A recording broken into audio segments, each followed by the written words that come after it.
يا أيها المزمل قم الليل إلا قليلا نصفه أو انقص منه قليلا أو زد عليه ورتل القرآن ترتيلا. அஸ்ஸலாமு அலைக்கும் வரஹ்மத்துல்லாஹி வபரகாத்துஹு. திருக்குர்ஆனை அழகுற அதன் ஓசை நயத்தோடு ஓத வேண்டும் என்று ஆசைப்படுகிற நல்ல உள்ளங்களே, தஃஹீமுடைய பாடத்தை பற்றி நாம் கடந்த காணொளியில் உங்களுக்கு சொல்லிக் கொண்டு வந்தோம். தஃஹீம் என்றால் வாய் நிரம்ப சொல்லுதல். வாய் நிரம்பும் பொழுது சப்தம் மேல் நோக்கி போகும். அப்படிப்பட்ட தஃஹீமுடைய தன்மைகள் உள்ளவை இஸ்திலாவுடைய எழுத்துக்கள், லஃதுல் ஜலாலா, ரா என்ற எழுத்து என்றெல்லாம் நாம் அதற்கு விளக்கம் சொன்னோம். இப்பொழுது எதையெல்லாம் தஃஹீம் பண்ணணும், எழுத்தை மட்டும் தஃஹீம் அல்ல, குன்னாவை தஃஹீம் செய்தல் என்ற ஒரு நிலை இருக்கிறது. குன்னா என்றால் என்ன? மூக்கந்தண்டு ஒலி. மூக்கந்தண்டு ஒலியை நாம் தஃஹீம் செய்யணும். அந்த ஒலியை வாய் நிரம்ப சொல்லணும். அது எப்படி வாய் நிரம்ப சொல்ல முடியும் என்றால், குன்னா இஹ்ஃபா என்ற ஒரு சட்டம் இருக்கிறது. சுக்கூன் பெற்ற நூனுக்கு பின்னால் இந்த 15 எழுத்துக்கள், இஹ்ஃபாவுடைய 15 எழுத்துக்கள் வந்தால், அப்ப நூனை என்ன செய்வோம்? நாம் நூனை மறைப்போம். அடுத்த எழுத்திலே மறைத்து குன்னாவை மட்டும் வெளிப்படுத்துவோம். நூனுடைய மஹ்ரஜுக்கு போக மாட்டோம். அப்படித்தானே? அந்த மாதிரி நிலையில் அந்த குன்னாவை நாம் தஃஹீம் செய்ய வேண்டும், வாய் நிரம்ப சொல்லணும் என்று சொல்கிறார்கள். அதுல எல்லா எழுத்தும் கிடையாது. சுக்கூன் பெற்ற நூனுக்கு பின்னால் இஹ்ஃபாவுடைய எழுத்துக்கள்ல இஸ்திலாவுடைய எழுத்துக்கள் வந்தால், இஸ்திலாவுடைய எழுத்துக்கள் ஸாது, லாது, தா, லா, காஃப், சுக்கூன் பெற்ற நூனுக்கு பின்னால் இவைகள் வந்தால் இந்த நூனுடைய குன்னாவை நாம் வாய் நிரம்ப சொல்ல வேண்டும். உதாரணம், ஹலகல் இன்சான. இங்கு சுக்கூன் பெற்ற நூனுக்கு பின்னால் சீன் வந்திருக்கிறது. சீன் இஸ்திலாவுடைய எழுத்து இல்லை. அப்ப இங்கு நாம் என்ன செய்ய போறதில்லை? குன்னாவை தஃஹீம் செய்ய போவதில்லை. இன்சான இங்கு வாய் நிரம்பவில்லை, ஆனால் இதற்கு நிரம்ப வேண்டும். அதுக்கு அடுத்த உதாரணம் பாருங்க. மின் சல்சாலின் கல் ஃபஹார். இப்ப சுக்கூன் பெற்ற நூனுக்கு பிறகு சாது வந்திருக்கிறது என்றால் நூனை மறைக்க வேண்டும். எதுல மறைக்கணும்? சாதில மறைக்கணும். சுக்கூன் பெற்ற நூனுக்கு பிறகு இஸ்திலாவுடைய எழுத்து வந்திருப்பதால் இந்த நூனுடைய குன்னாவை தஃஹீம் செய்யணும். இப்ப எப்படி சொல்லணும்? வாய் நிரம்ப மின் சல்சாலின் கல் ஃபஹார். அங்க நம்ம இங்கு கல் ஃபஹார் மின் சல்சாலின், அங்கும் ஒரு இஹ்ஃபா இருக்கிறது. அங்கு நாம் தஃஹீம் செய்யவில்லை. ஏன் செய்யவில்லை என்றால் அதற்கு அடுத்தது காஃப் வந்திருப்பதால் நாம் செய்யவில்லை. சுக்கூன் பெற்ற நூனுக்கு பிறகு இந்த 5 எழுத்துக்கள் வந்தால் அங்கு இஹ்ஃபா செய்யும் பொழுது அந்த இஹ்ஃபாவில் இருக்கிற குன்னாவை தஃஹீம் நாம் செய்ய வேண்டும். அடுத்தது அலிஃபை தஃஹீம் செய்தல் என்று ஒன்று இருக்கிறது. இது எங்கு நடைபெறும் என்றால், அதாவது இஸ்திலாவுடைய எழுத்துக்களுக்கு பிறகு நெடில் எழுத்தான அலிஃப் வந்தால் அங்கு அந்த அலிஃபையும் வாய் நிரம்ப சொல்லணும். ஹாலிதீன ஃபீஹா மினல்லாஹ் யுராஊன. இங்கு எல்லாமே தஃஹீமுடைய எழுத்துக்கள். தஃஹீமை தொடர்ந்து அலிஃப் வந்திருப்பதால் அந்த அலிஃபு வாயின் காலிடத்திலிருந்து வந்தாலுமே கூட வாய் நிரம்பத்தான் அலிஃபை தஃஹீம் செய்து சொல்ல வேண்டி இருக்கிறது. அடுத்தது மராத்திபு தஃஹீம் என்ற ஒரு பாடம் இருக்கிறது. தஃஹீமுடைய படிநிலைகள். எப்பொழுதெல்லாம் இந்த தஃஹீமை முழுமையாக நாம் சொல்ல வேண்டும் என்பதற்கு ஒரு படிநிலைகள் வைத்திருக்கிறார்கள். இஸ்திலாவுடைய எழுத்துக்கள் ஃபதஹ் பெற்றிருத்தல் அல்லது ஃபதஹ் தவீலா பெற்றிருத்தல் என்றால் இந்த நிலையில அதற்கு அலா மராத்திபு தஃஹீம் என்று நாம் சொல்லுவோம். பாருங்க,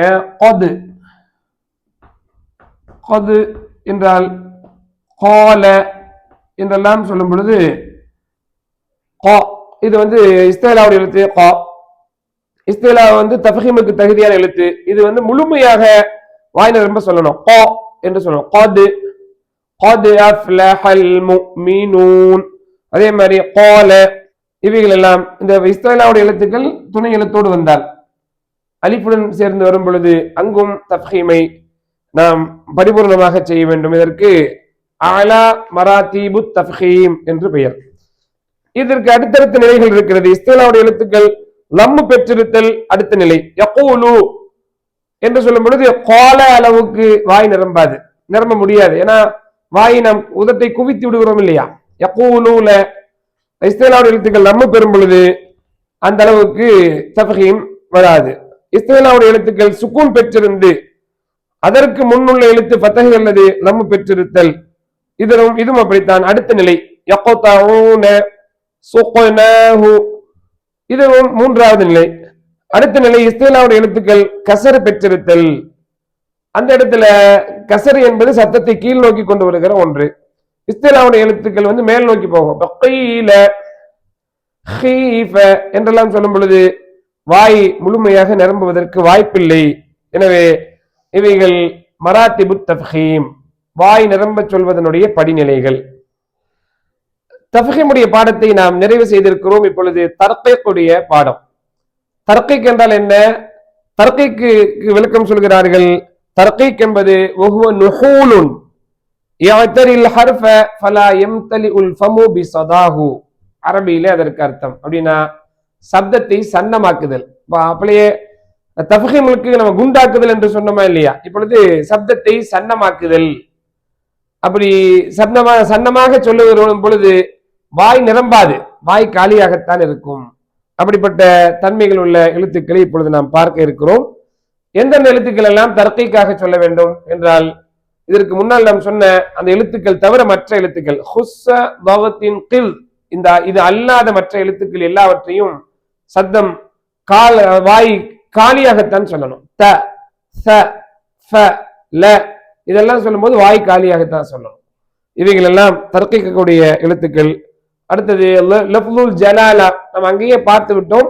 இருந்தாலும் பாடம் என்ற அடிப்படையில் சொல்கிறோம். லஃப்லுல் ஜலாலா அல்லாஹ் என்ற சொல்லுக்கு முன்னால் உள்ள எழுத்துக்கு கசர் இருந்தால் அதை நாம் தர்கீக்காக சொல்ல வேண்டும். லில்லாஹி பில்லாஹி என்று அதை நாம் சொல்ல வேண்டும். அடுத்தது ரா 4 இடத்தில் ராவை நாம் தர்கீக்காக சொல்ல வேண்டும். ராவுக்கு கசர் இருந்தால் கரீம் ரீஹுன் ரீ கரீமுன் முஜிரிமீன் ரீ ரா என்று சொல்றது வாய் நிரம்புறது. ராவுக்கு கசர் இருந்து விட்டால் வாய் நிரம்ப சொல்ல முடியாது. முஜிரிமீன் சொல்ல முடியாது. முஜிரிமீன் ரீஹுன் கரீமுன் இது ஒரு நிலை. இரண்டாவது நிலை ரா சுக்கூன் பெற்றிருக்கிறது, அதற்கு முன்னால் உள்ள எழுத்து கசர் பெற்றிருக்கிறது என்றால் இங்கும் இந்த ரா சுக்கூன் பெற்ற ராவை நாம் தர்கீக்காக சொல்லணும். வாய் காலி பண்ணி சொல்லணும். ஃபிர்அவுன ஃபிரியத்துன் ஃபிர்அவுன என்று சொல்ற மாதிரி இவைகள் எல்லாம் ஃபிர்அவுன் ரா சுக்கூன் பெற்றிருக்கிறது, அதற்கு முன்னால் கசர் பெற்றிருப்பதால் ராவை நாம் வாய் காலியாக்கி தான் சொல்லணும். வாயை காலியாக்கி ஃபிர்அவுன என்றுதான் அதற்கு சொல்ல வேண்டும். மூன்றாவது ஒரு நிலை ரா சுக்கூன் பெற்றிருக்கிறது, அதற்கு முன்னால் உள்ள எழுத்தும் சுக்கூன் பெற்றிருக்கிறது, அதற்கு முன்னால் உள்ள எழுத்துக்கு கசர் இருக்கிறது என்றால் இப்பொழுதும் இந்த ராவை தர்கீக்காகத்தான் சொல்லணும். ஹிஜ்ர் ஹிஜ்ர் இதுவும் வக்ஃபுடைய நேரத்தில் தான் வரும்.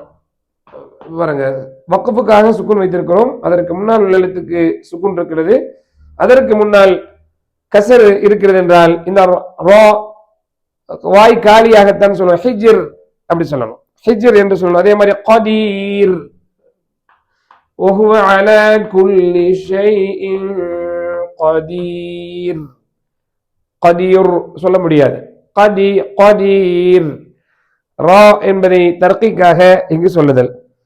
அடுத்தது நான்காவது ஒரு நிலை இருக்கிறது. ரா சுக்கூன் பெற்றிருக்கிறது, அதற்கு முன்னால் சுக்கூன் பெற்ற யா வந்தால், அதற்கு முன்னால் சுக்கூன் பெற்றிருக்கிறது ஒரு எழுத்து, ஆனால் அந்த எழுத்து எதுவாக இருக்கிறது? யாவாக இருக்கிறது.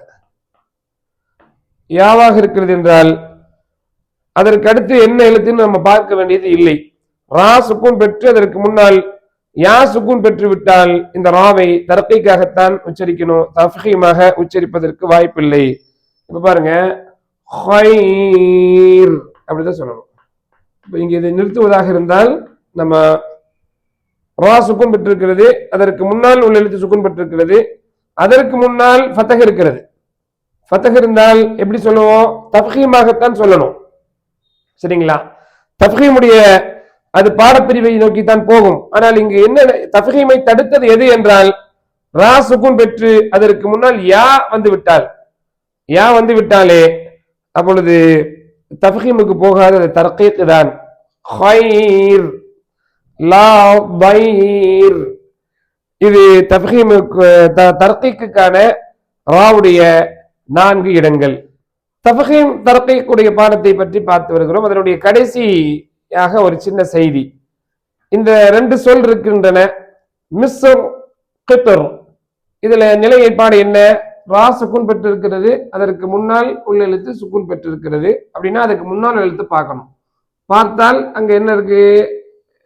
இங்க என்ன இருக்கிறது? கசர் இருக்கிறது. கசர் இருந்தால் என்ன பண்ணுவோம்? ஹிஜ்ர் தர்கீக்காக சொல்ல வேண்டும் என்பது இதனுடைய சட்டமாக நாம் படித்தோம். ரா சுக்கூன் பெற்று அதற்கு முன்னால் உள்ள சுக்கூன் எழுத்து சுக்கூன் பெற்று அதற்கு முன்னால் கசர் வந்தால் ஹிஜ்ர் தர்கீக்காக படிக்கணும். ஆனா இங்கே ஒரு நிலை இருக்கிறது, ரா சுக்கூன் பெற்று அதற்கு முன்னால் இஸ்திஅலாவுடைய எழுத்து சுக்கூன் பெற்றிருக்கிறது, அதற்கு முன்னால் கசர் இருக்கிறது என்றால் இப்பொழுது ராவை 2 விதமாகவும் சொல்லலாம். இங்கு நீங்க தஃபீம் தர்கீக்கான வேறுபாட்டை கண்டறியலாம். ராவை தஃபீமாக சொல்லலாம், மிஸ்ர் மிஸ்ர் அப்படி சொல்லலாம். தர்கீக்காகவும் சொல்லலாம், மிஸ்ர் மிஸ்ர் மிஸ்ர் தர்கீக்காகவும் சொல்லலாம், மிஸ்ர் என்று தஃபீமாகவும் சொல்லலாம். காரணம் என்னவென்றால் இஸ்திலாவுடைய எழுத்து சுக்கூன் பெற்றிருப்பதால். அதே போலதான் இதுவும் ரா சுக்கூன் பெற்றிருக்கிறது, அதற்கு முன்னால் எழுத்தும் சுக்கூன் பெற்றிருக்கிறது, அதற்கு முன்னால் கசர் இருக்கிறது. சட்டப்படி இது ஹிஜ்ர் மாதிரி தான், தர்கீக்காகத்தான் சொல்லணும். ஆனால் சுக்கூன் பெற்ற ராவுக்கு முன்னால் இஸ்திலாவுடைய எழுத்து சுக்கூன் பெற்றிருப்பதால் இங்கு தஃபீமாகவும் சொல்லலாம், தர்கீக்காகவும் சொல்லலாம். தஃபீமாக என்றால் வாய் நிரம்ப அப்படி சொல்றது, வாயை காரி பண்ணி சொல்றது கித்ர் என்று சொல்றது. அன்பர்களே, திருக்குர்ஆனை அழகுற ஓதுவதற்காக வேண்டித்தான் இவ்வளவு கவனங்களையும் முயற்சிகளையும் நாம் எடுக்கிறோம். எல்லாம் வல்ல அல்லாஹு தஆலா திருக்குர்ஆனுக்கு சேவை செய்கிற அனைவருக்கும் ஈருலகத்திலும் நற்கூலியை தந்தருள்வானாக. வஸ்ஸலாமு அலைக்கும் வரஹ்மத்துல்லாஹி வபரகாத்துஹு.